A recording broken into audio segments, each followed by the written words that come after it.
Good evening, everyone. Welcome.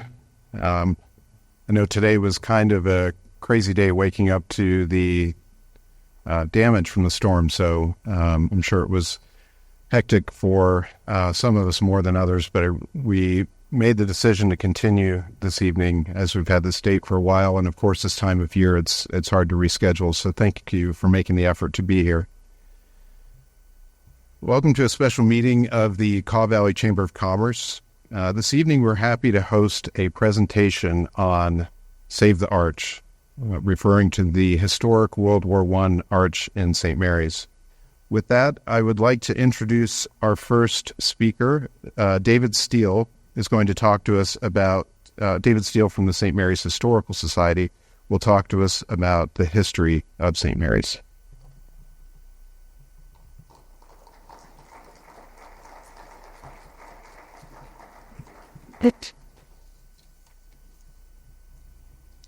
As Chris said, I'm with the St. Mary's Historical Society and the Indian Pay Station Museum here in St. Mary's. It's great to see so many of you here that have an interest in the history of St. Mary's. I can't go on without giving a plug to our local museum. If you have not been there, or if you've not been there for a while, please make an effort to stop in and see us. We have people from all over the United States and the world, actually, who visit each summer. We often have people from Kansas City, Topeka, Wamego, and Manhattan, and people are always amazed at what a great museum we have here in a small town. Though I'm not always there working, we have some great people that work there at the museum and can share with you a lot of our local history. We are open daily from 1 o'clock until 4 o'clock, from Memorial Day until Labor Day, and we're also open by appointment for special groups or individuals. I often tell people when they visit our museum that all small towns have a history. Some of those histories are pretty interesting, but we have so much more history than most small towns. So much history that sometimes it almost becomes confusing. Our history goes back to the arrival of the Jesuit priests, the Sisters of the Sacred Heart, and the Potawatomi who arrived here in the fall of 1848 to establish a mission on the new Potawatomi Reserve. And they named the site St. Mary's. You can think of our history with all of its many parts, like a patchwork quilt. Each square or each patch represents a part of our history. Those squares are then stitched together or sewn together by human spirit to make one larger piece of fabric. That fabric, made up of our history, our stories, then encircles us. It comforts us. That makes us who we are, and it makes it the place that we call home. Sometimes, like many quilts, over time, some of those patches and squares become frayed or tattered, and they may need some mending. Sometimes we may have allowed them to become neglected and torn apart, and they then need to be restored or reconstructed. One of those squares or patches of our history today is the Memorial Arch, which is so common to us that we sometimes hardly notice it. It's now over 100 years old. It has stood as an architectural wonder here in St. Mary's. It has amazed visitors and those passing through. This memorial arch, which was built by the alumni of the original St. Mary's College in honor of those students and alumni who served and of those who gave their lives during World War I, has stood for the past 100 years as a symbol for us here in St. Mary's, for us in the state of Kansas, and for us in the United States of what it means to be an American and what it means to be willing to fight for and protect our freedom and protect the freedom of people around the world. It's important for us to save the Memorial Arch as a piece of our quilt, our history, our story, and a symbol of our freedom. I'm going to turn this over now to Ben Moats, and Ben's going to give you a little background of the arch and a little bit of its history.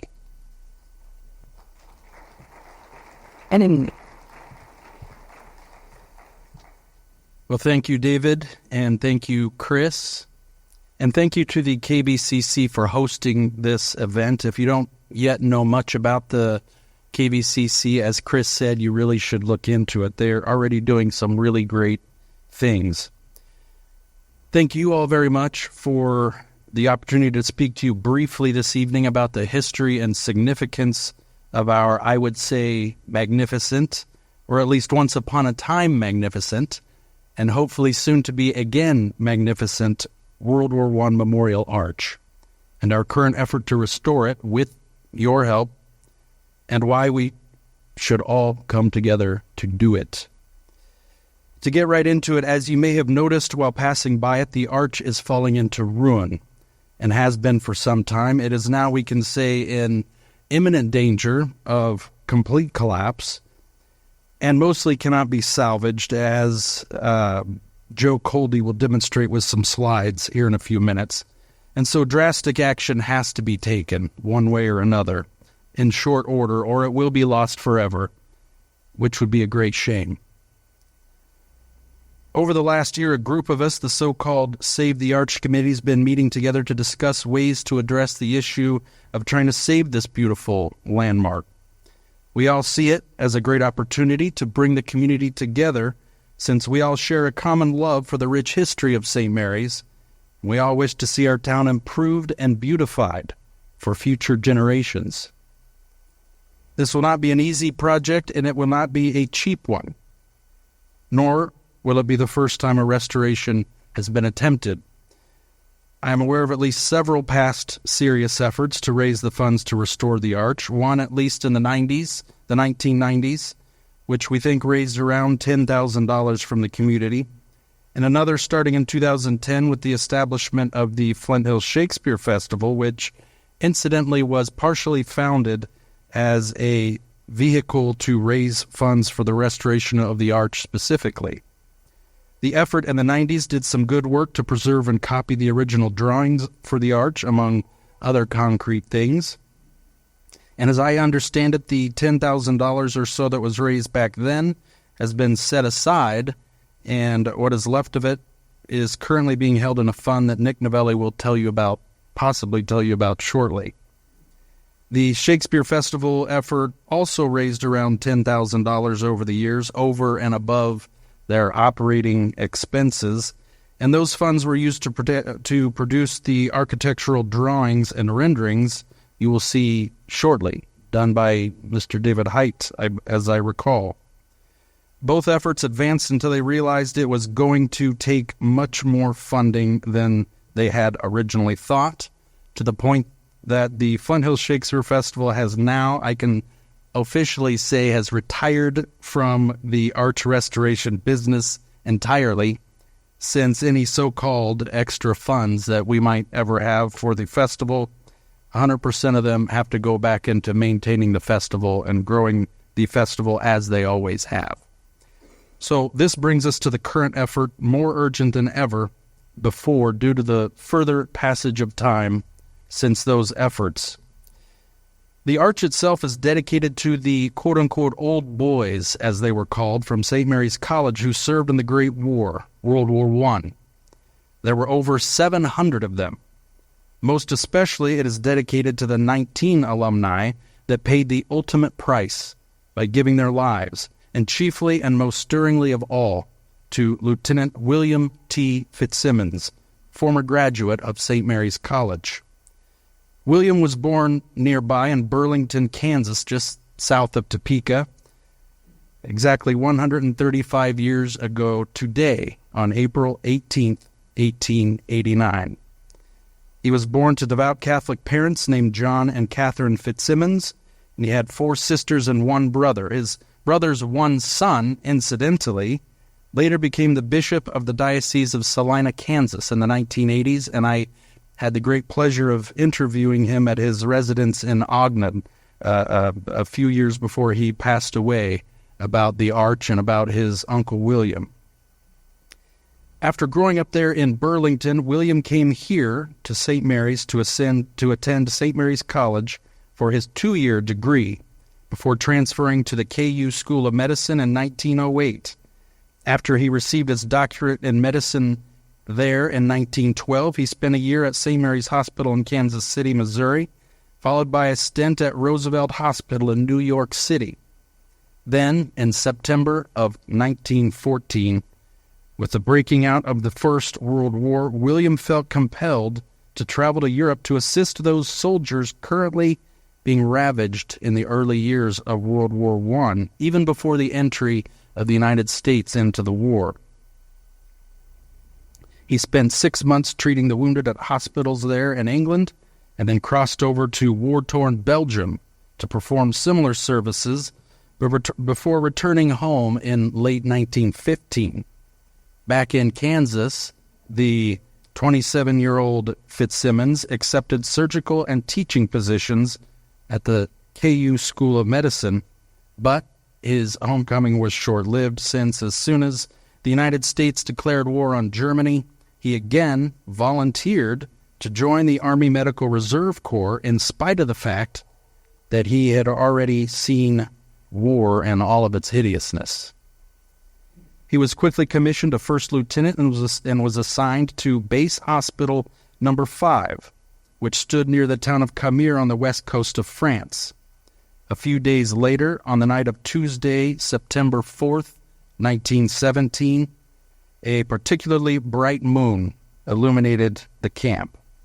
Shortly after 11 p.m., as the wards quieted down for the night, an enemy German Gotha bomber came flying in low over the mainland by moonlight, swung out over the sea, and then roared up the coastline toward the quietly slumbering tent city. The first of the hand-dropped bombs landed harmlessly in an open area near the hospital. In the space of a few seconds, 2 more bombs hit within feet of each other near the hedges at the back of the officers' quarters. Lieutenant Fitzsimons, roused by the commotion, strode to the door flap of his tent, and as he opened his mouth to summon a nearby sentry to find out what was going on, a 4th bomb exploded at his feet, instantly making him the very first American officer to die in combat in Europe during World War I. He was 28 years old. As news of the lieutenant's death reached the public, an outpouring of sympathy occurred all over the country at the senseless killing of a non-combatant doctor. In Kansas City, following a parade by local Army units and thousands of Kansas Cityans in both military and civilian dress, a solemn high military mass at the Cathedral of the Immaculate Conception was said for him. It was attended by soldiers and sailors in uniform, consular agents and officers, and a throng of civilians that packed the cathedral while thousands had to remain outside. Father Curtis Tieran, chaplain of the 2nd Missouri Field Artillery and a former St. Mary's College boy, sang the Mass.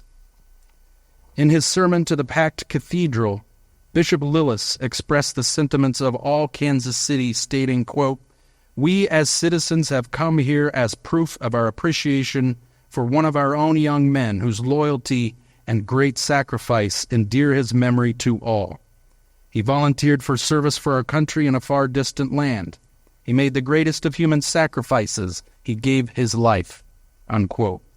On that same day, back here in St. Mary's, a solemn high requiem mass was celebrated in the Immaculata Chapel on the hill by Father C.J. Scott and was also attended by overflowing crowds.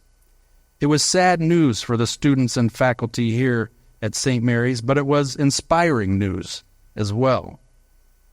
Understandably, even those who had never known him felt that St. Mary's had been honored in a singular way. As Father Scott said, quote, "St. Mary's mourns the death of Lieutenant Fitzsimons, but she is proud to call him her son." St. Mary's will remember him as her first hero of this terrible war, and she knows that the story of his brave death will be an inspiration to her sons as long as good and brave men are honored. As long as his alma mater exists, his name will be pronounced with reverence." Unquote. News of the attack and the tragic death of Lieutenant Fitzsimons stirred up great national sentiment, as well as the United States entered the war. According to the Kansas City Star, quote, "The nature of the attack that killed the young officer aroused the nation and enlistment soared, especially after former President Teddy Roosevelt, who happened to become a contributing editor of the Kansas City Star on the same day that Lieutenant Fitzsimons died, drew the country's attention to Fitzsimons' death with his very first article, a scathing front-page editorial that appeared in the September 17, 1917 edition of the Star. In it, he denounced Germany's, quote, "calculated brutality, her deliberate policy of wickedness, and her systematic campaign of murder against hospitals and hospital ships," unquote. "There is sometimes a symbolic significance in the first death in a war," he said. "It is so in this case." Roosevelt's call to arms inspired untold thousands to join up and avenge the martyred doctor from Kansas. Shortly after the war, there was a great national interest in remembering the sacrifices and honoring the memory of those who had served and paid the ultimate price, with statues and monuments across the country. Over the years, Kansas Cityans expressed their appreciation to Fitzsimons through several memorials erected across the city. In 1922, a memorial fountain was dedicated to the memory of the young lieutenant at 12th and Paseo, in front of over 5,000 friends and family. It stands there to this day. In 1947, the American Legion's Fitzsimons Battlefield Post No. 8 set a granite marker at Paseo and Volker Boulevard. In 1924, the medical alumni of the University of Kansas dedicated a bronze tablet on the stadium in memory of Fitzsimons. In 1920, Army General Hospital No. 21 near Denver, Colorado, was renamed to honor Fitzsimons. It closed in 1999. Many of the personal effects that were sent home from the grisly scene of Lieutenant Fitzsimons' death were housed in a small museum at the hospital. It is now my understanding that these artifacts have been moved back home to an exhibit in the Memory Hall of the National World War I Museum in Kansas City, where they can be seen. In 1920, the Alumni Association of St. Mary's College voted and planned to construct a memorial arch in memory of Lieutenant Fitzsimons and all the St. Mary's men who fought in the war, especially the 19 who paid the supreme sacrifice. Aided by the efforts and inspiration of Father William E. Cogley, rector of St. Mary's, their dreams became a reality. The inscription on the arch reads, quote, "To the sons of St. Mary's College who served their country in the World War, the alumni have built this memorial," unquote. The arch is surmounted by the cross and bears on either side of the inscription the seal of Old St. Mary's College, one commemorating the founding of the Society of Jesus in 1540, the other the founding of St. Mary's in 1848. The dedication of the magnificent memorial arch took place at the Diamond Jubilee celebration in June of 1923. The largest alumni meeting ever held at St. Mary's took place during this 3-day jubilee. Many thousands attended the dedication, including future Vice President Charles Curtis, who had been baptized at the St. Mary's Mission, Catherine Fitzsimons, William's mother, and the then sitting governor of Kansas, Jonathan Davis, who delivered the speech.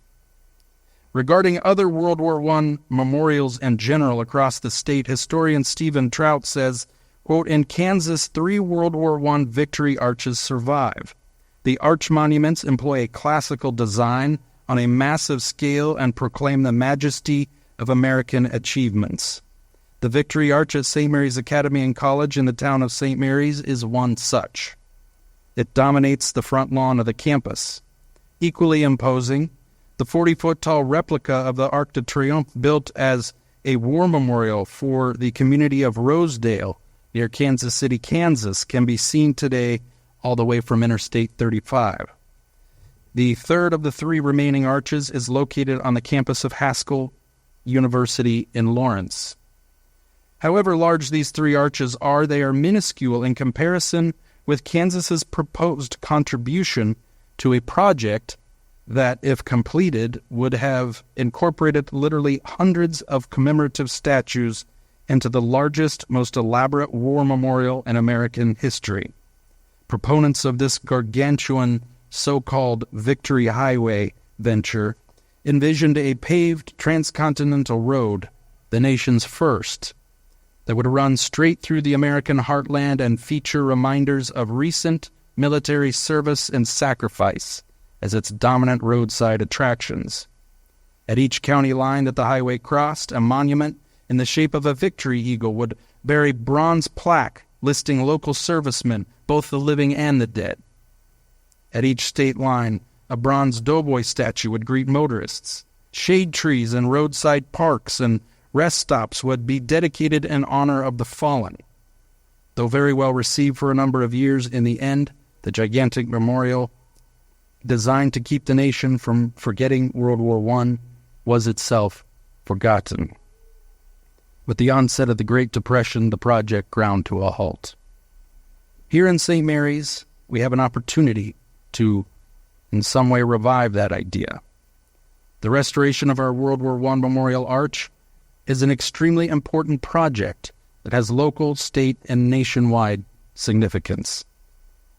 You'll see in some of the following presentations, we are proposing not only to restore the arch, but at the same time to connect the newly restored plaza to the St. Mary's Historical Society grounds. Due to the vast amount of great historic material in and around the St. Mary's area, the St. Mary's Historical Society has great potential to grow into a very important Kansas museum over time. Paired with the arch, the museum/arch site and campus history kiosks could bring significant economic impact to St. Mary's. As a package deal, the new site could attract, as a stellar stop along an official Victory Highway driving memorial tour, starting at the National World War I Museum in Kansas City, passing through the Rosedale Memorial Arch in Rosedale, the Haskell Indian Nations Arch in Lawrence, and finally to the St. Mary's College Arch here, proceeding county by county past the original Victory Eagles and Doughboy statues that stand to this day as originally proposed and implemented. Aside from the economic impact, restoring the arch will properly honor the sacrifice of those memorialized on it and all those who sacrificed themselves for their country. It will save a beautiful and unique local landmark, will continue to be an identifying cultural element in our community that we can all be proud of for generations to come. Thank you very much for your attention.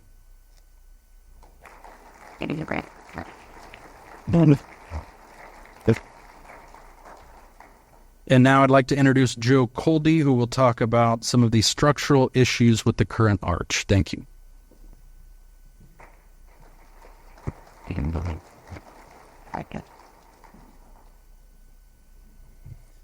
I'm Joe Coldy. I'm president of Coldy Construction. We feel the arch is not repairable, and I'm going to show you why we think that. We do plan to save and reuse as much of the arch as we can, like the lights over here, the one that has been redone, the one that's the way they were found.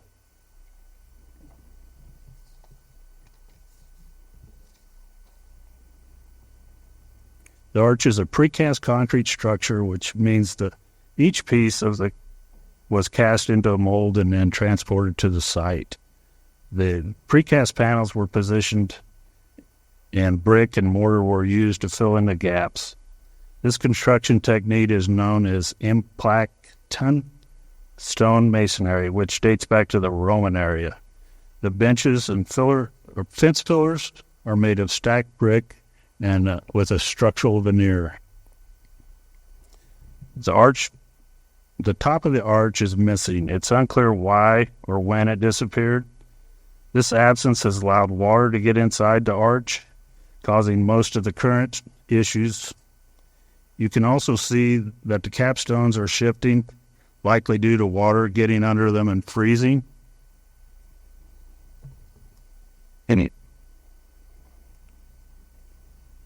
As I mentioned before, the fence columns and the benches are made of stacked brick and covered with stucco. This is a common building technique. The problem is that two materials expand and contract at different rates, causing cracks and letting water into the structures. Additionally, you can see the trees starting to grow out of the top of them. The arch has a lot of alkali silica reaction, known as ASR. ASR is a significant issue. The alkali comes from the limestone aggregate in the concrete, while the silica comes from the cement, the cement in the concrete. Usually these two chemicals coexist without issues. However, when water soaks through the brick mortar and picks up some other chemicals, most likely salt, and then soaks through the concrete panels, the problem arises. This chemical reaction causes a gel to build up inside the concrete and causes cracks and deterioration.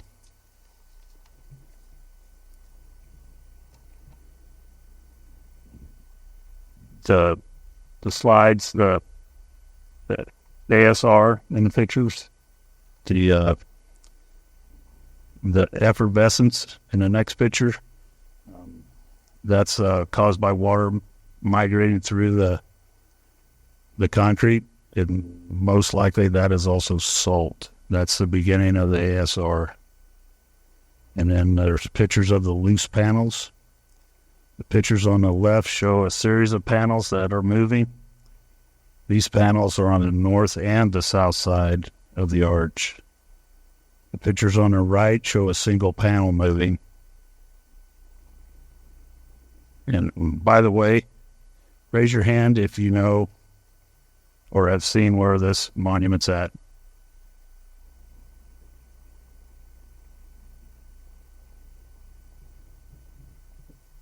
It's right beside the St. Mary's sign. I drove by it for years and never seen it. Never had any idea. Next, I'd like to introduce Nick Novelli.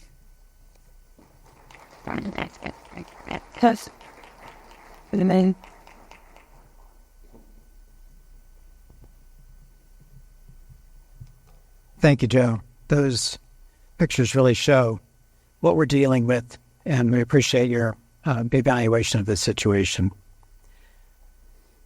Thank you, everyone here, for coming to learn more about this project. I am Nick Novelli, and I have a personal connection with the arch. It is through my grandmother. She was raised on a farm here in Potawatomi County, over between Louisville and Flush. Her name was Marie Eckert, and she married George Wingate, who entered into the Army at Fort Riley, and he was deployed during World War I. Well, he found out that he had a son. He was killed in action, and leaving my grandmother as a widow. And she later married Tony Waxelman at the St. Joseph Church in Flush. And a relative has told me that Marie was present at the dedication of this arch in 1923. And my mother, Antoinette Waxelman, would have been about 2 years old if she had been with her as well. But besides personal connections like this, the arch is a key in the economic development for St. Mary's. Our town is experiencing this economic development. It has become a destination for visitors, an attractive home for families, and an appealing location for businesses of all sorts.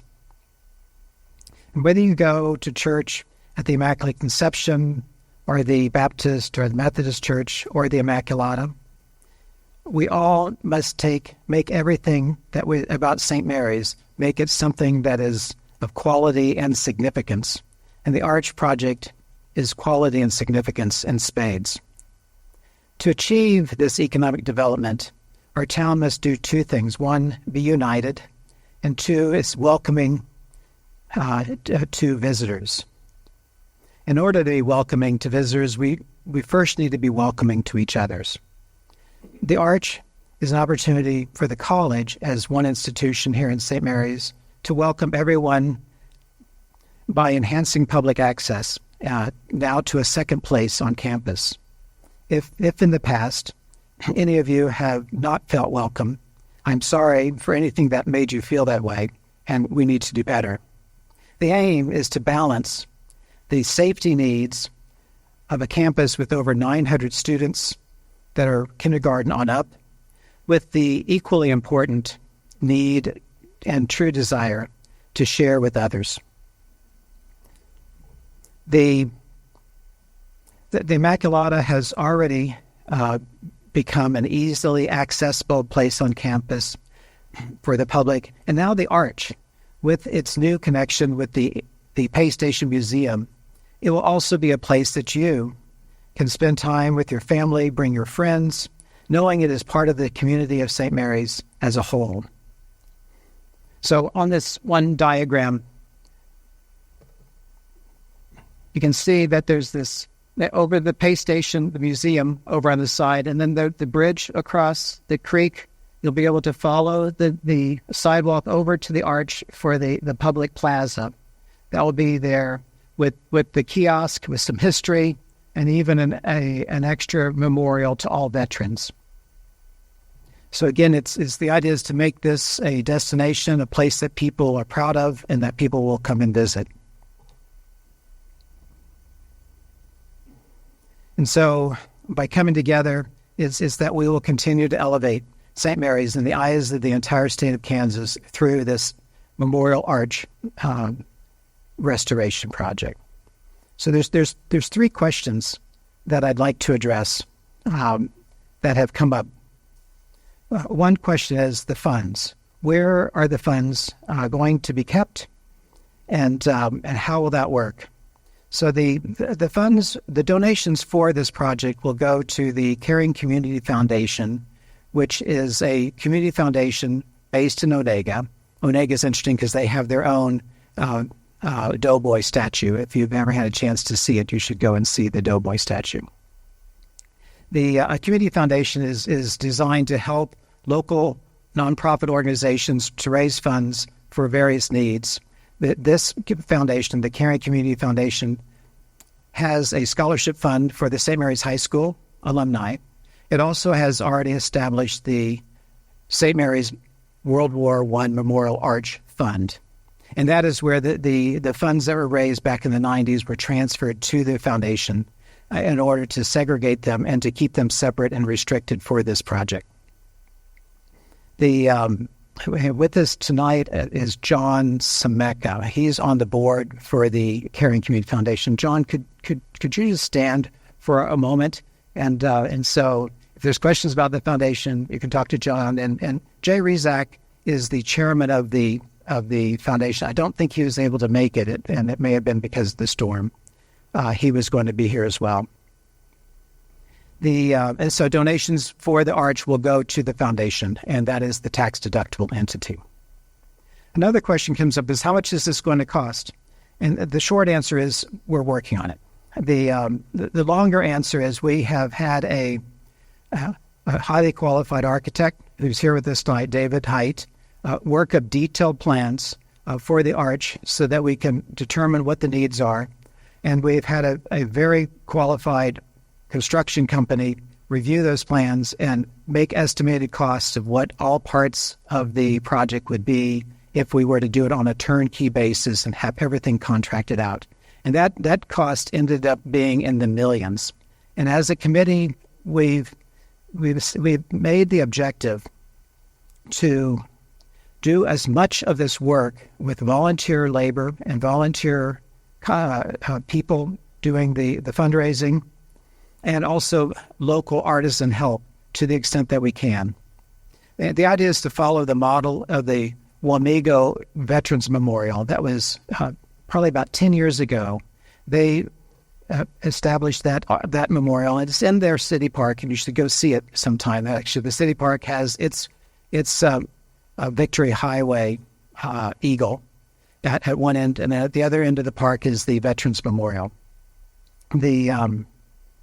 So they used volunteers to do the fundraising. They'd use volunteers to do the labor. They largely used their funds for the materials. And the cost over 10 years ago was around $500,000. And now we've got inflation, And so we have to see where we end up with as far as what an actual budget is. So the question then is, the third question is, how can people help? And first of all, what we need is volunteer help with the fundraising and the communications. We already have a website, and we need to transition that website from one that's information about this meeting tonight to a true fundraising tool. And so I'm going to be looking for help with web development and website management. And then we'll need help with communications about our fundraising, or whether that's reaching out to the World War I Museum in Kansas City to work with them. And it's also especially identifying and contacting every possible private foundation and then writing the grant applications from those foundations. So I need a grant writer. If you have ideas, please think through how you can help on the legwork for your idea, and get in touch with me and to let me know when you can start. Another need is to make presentations, whether it's to individuals or businesses, organizations, and groups. For example, David Steele and I will be doing a presentation for the St. Mary's Literary Club later in this spring. And again, we'll need help with those presentations and the materials for those presentations. And besides communications and fundraising, then we also need volunteer help for labor. And that would include demolition workers, concrete workers, masonry workers to work with our artisan for masonry, landscape work, and even some electrical work. And there is a sign up. When you signed in, there's a place to indicate that you have an interest in helping, and our website has a place that you can indicate that you are willing to help with this project. Because that's the way we'll come together as a community, is to work together to restore this arch. That's part of the history of this long-time history of this community. The other, besides volunteer work, is there will be a need for financial assistance. And what we will be doing is establishing different giving levels and then providing a way for there to be recognition at those different giving levels. We've not set those giving levels, so I need someone to help work with me to organize this part of the fundraising campaign. And then there'll be different ways of recognition with the walk to in the plaza of the arch. So I guess I'd like to conclude here, and I do want to thank the Kaw Valley Chamber for hosting this event tonight. This has been a huge help. And I also want to ask three ladies who have been very helpful with tonight's event, Philomena Peters with the college, Nicole Kabler with the Kaw Valley Chamber, and also Lucia Novelli. She's with BHS, and she was responsible for a large part of the planning for this event and putting the materials together for this event. And I appreciate the help of all these ladies. And with that, I will conclude, and thank you for being here.